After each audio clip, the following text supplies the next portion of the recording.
Λίγη βοήθεια αρκεί για να αλλάξει η καθημερινότητα ενός ανθρώπου με αναπηρία όρασης. Ακολουθούν απλοί τρόποι για να προσφέρετε υποστήριξη με σεβασμό και αποτελεσματικότητα. Όταν θέλετε να βοηθήσετε έναν άνθρωπο με αναπηρία όρασης, ρωτήστε πρώτα. Ρωτήστε πριν αγγίξετε. Μην το πιάνετε από το χέρι και μην το σπρώχνετε μπροστά σας, καθώς αυτό μπορεί να το αποπροσανατολίσει και να δυσκολέψει τη σωστή καθοδήγηση. Πρόσφερε απαλά τον αγκώνα ή τον ώμο σου, ώστε να μπορούν να κρατηθούν.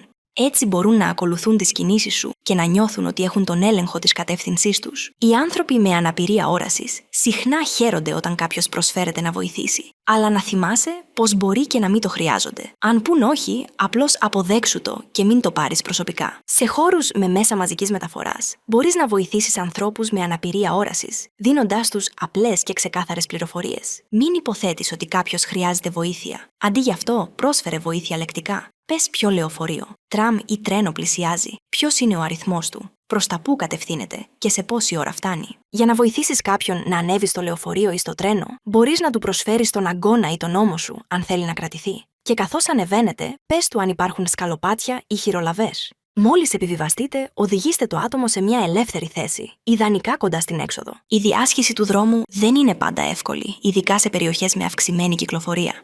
Και σε αυτή την περίπτωση, μην υποθέτεις ότι το άτομο θέλει απαραίτητα να περάσει απέναντι ή ότι χρειάζεται βοήθεια. Ρώτησέ τον αν θέλει βοήθεια και αν ναι, πρόσφερέ του τον αγκώνα ή τον ώμο σου και πες του πότε αλλάζει το φανάρι. Περιέγραψε το περιβάλλον γύρω του, τονίζοντας τυχόν εμπόδια, στροφές ή σκαλοπάτια. Να θυμάσαι να δίνεις όλες τις σημαντικές πληροφορίες. Ο προσανατολισμός σε άγνωστα κτίρια μπορεί να είναι δύσκολος, ειδικά όταν υπάρχουν πολλές πόρτες ή είσοδοι. Μπορείς να τους βοηθήσεις να μπουν και να τους ενημερώσεις αν υπάρχουν σκαλοπάτια ή εμπόδια. Καθοδήγησέ τους περιγράφοντας τον χώρο και τονίζοντας πού βρίσκονται οι σκάλες, τα ασανσέρ ή οι έξοδοι.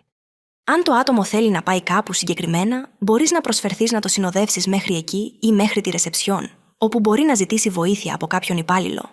Σε ένα κατάστημα, ένα άτομο με αναπηρία όρασης μπορεί να χρειαστεί λίγη βοήθεια για να βρει προϊόντα ή να κινηθεί στους διαδρόμους. Ρώτησέ τον αν θα ήθελε βοήθεια για να βρει κάτι. Μπορείς να περιγράψεις με απλά λόγια τον χώρο ή να βοηθήσεις διαβάζοντας τις ετικέτες των προϊόντων. Μπορείς να προσφερθείς να τους συνοδεύσεις στο ταμείο ή πίσω στην είσοδο, αν το χρειαστούν. Αν αγοράζουν χύμα προϊόντα, όπως φρούτα ή λαχανικά, βοήθησέ τους βάζοντας ετικέτες ή καρτελάκια τιμών όπου χρειάζεται.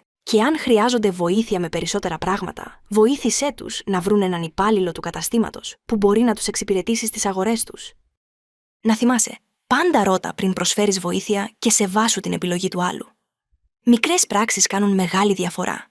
Με προσοχή και ευαισθησία, μπορείς να αλλάξεις τον τρόπο που βιώνει κάποιος τον κόσμο.